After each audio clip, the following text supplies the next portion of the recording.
warahmatullahi wabarakatuh. Perkenalkan, nama saya Asela Almaida. Saya dari MTSN 6 Cirebon. Saya akan membawakan cerita tentang si kancil yang kelaparan. Suatu hari ada seekor kancil yang kelaparan. Dia ingin sekali melahap ketimun kesukaannya. Tapi ketimun itu ada di seberang sungai sana.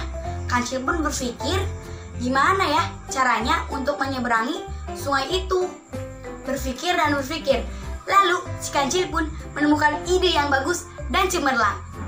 Kancil pun berteriak, "Buaya, buaya, ayo cepat keluar!"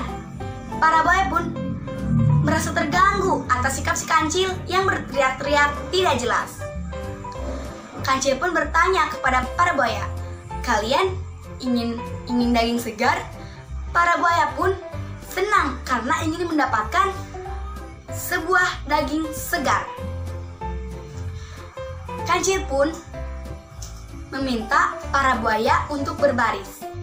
Lalu kancil pun melompat ke atas punggung buaya sampai seberang sungai sana.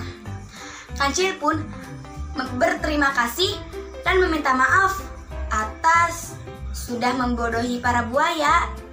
Para buaya pun berteriak kesal, "Kancil, berani-beraninya kau sudah membodohi kami."